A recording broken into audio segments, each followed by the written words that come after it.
Okay, so occasionally a game comes along on the Nintendo eShop, catches my eye almost immediately, and I know I have to play it. For that, today, meet StarDust, a throwback to horror games of the past, mainly Resident Evil, and you'll see why very quickly. Here though, they've slapped on an isometric viewpoint and made everything kind of cute looking. Now at only $8 in the US, £6 in the UK, or €7, can this budget love letter to the greats earn my recommendation? Well, if you love the Switch as much as we do, hit that subscribe button and let me know your favourite horror game ever in the comments below. And with that, let's get started. So StarDust tells the story of a virus that makes its way to the US called StarDust. What they initially thought would reveal the secret of immortality instead unleashes a nightmare, and you can insert zombies here. Yes, story-wise, that is really about it. You can sum it up as this: wake up in a mansion, navigate zombies, solve a few occasionally story-driven puzzles, and piece together the story and history of StarDust through notes you'll collect. If you're here for some, masterpiece zombie story, you're gonna be disappointed. It's okay, don't get me wrong, but there's very little in the way of development here. No cutscenes, no real interactions or, conversations at all. Just text to read over and over again. They set out to achieve one thing though, and that they do. Give me a reason to kill all of these zombies. If they're trying to eat you isn't a good enough reason. Overall though, the storyline only being text, I will say it is super underwhelming. I didn't really care for it honestly, and I skipped it when I could. The other problem, it's the length of the whole experience. You'll beat this one easily in under an hour. I was somewhere around that 45 to 50 minute mark. Yes, it really is that short. So gameplay, and here you're controlling our main hero, investigating the mansion, and obviously hopefully escaping alive.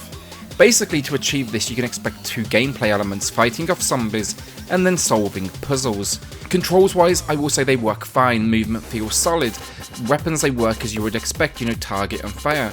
We get some light inventory management, and then there's even some classic crafting from games gone by, where you can choose two items in your inventory and they make something new when you combine them. For me though, that was basically coming down to superpower health packs, which I think for this sort of game is pretty common. Puzzles then, it normally comes down to what was one of three types: find and enter the code, always exciting stuff; fetch quests for an object you need, including some light backtracking but not too much; and then occasionally working out a special scenario. My favourite, a room trapped me inside with big steel security doors. To escape I simply had to holster my weapon so the security cameras couldn't see the weapon anymore, and then dropping its guard. Now granted, I did say controls they work, but we have some serious problems here people. First up, the auto aim. There is a zero skill required. Hold aim, press fire. The game's going to do the rest. It's going to lock on almost immediately. You can't choose where you aim or anything like that. That is completely auto.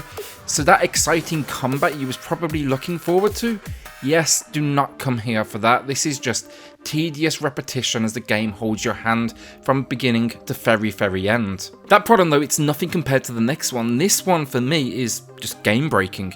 You can easily exploit the game's setup, its programming in combat, to never face a single challenge in this game. Take a look here, zombie on a path for me. He sees me, I should probably panic, or at least start to aim my gun. Nope, just move casually outside the door to the room, and boom, he can't see me anymore. He no longer approaches, and even if I start shooting him, he doesn't react.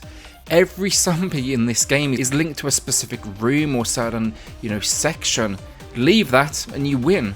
What should be a huge threat is just a dumbass waiting for you like a bullet sponge. The only time this game really did get me was with cheap shots, like when I entered a room and the zombie was literally waiting inside the door, or I will say as well, later game there was a few when they added like some faster moving zombies, but this, it was all too little too late. Introducing new zombies just doesn't help. If I could still exploit them, I just had to be a little bit quicker about it. This is a zombie game without the fear or threat that you would expect. This should be a desperate struggle, and it actually turns out to be a walk in the park. So outside of this then, the only other gameplay worth mentioning, you can upgrade your weapons. Not that it's really necessary, but it does speed some of the killing up. And then you can buy items from vending machines like health packs, bullets and so on. Overall though, gameplay, not so good. So graphically speaking, I really did like, for the most part, what StarDust offers. It's for sure dated looking, you know, it's pixelated, it's got a pretty dull colour palette, but still I'm okay with nostalgia getting its hooks into me here for the graphics part of the game, and that's exactly what this one did, because I'm sure this was exactly what they intended. It's a throwback to games of the past. It's immediately apparent as well, you know, health pickups are literally ripped straight from Resident Evil, just look at them. It's set in a mansion. Actually, this whole game is basically cute, but in gameplay broken Resident Evil, and I'm totally okay with that. I will say graphically as well, with the inhabitants to character models, I really did like, whether that was the hero who looked, you know, pretty cool, be at home in any 90s cartoon, just look at that spiky hair, and then the zombies, even these, they look like kind of cute plushies, but with that edge of creepy to them. Graphically, I really do think they delivered on what they were going for, that cute throwback experience, so yeah, overall I'm going to say good work here. Guess audio, and this is going to be super quick, there's very little on offer here. Music, there's basically a background ambience, but it's not really music as such, it's for atmosphere only, and it does achieve that, I'll say that. It adds that kind of like sinister undertone.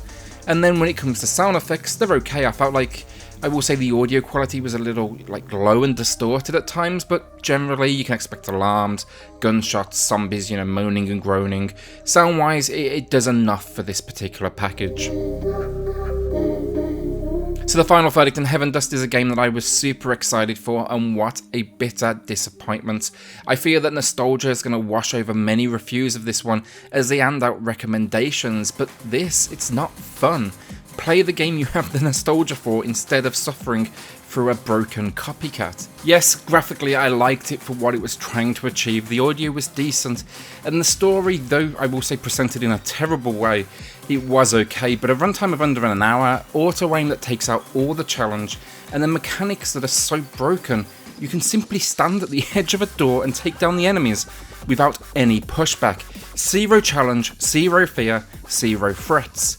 This one, it's bad, I liked a few small pieces, but gameplay is king, and that's a real shame for something I was truly excited for. Today, I'm giving StarDust a 3 out of 10. It's not awful, but I would suggest for somebody that's out there, if you must play it, I'd wait still on a crazy deep sale, even at this low price of entry.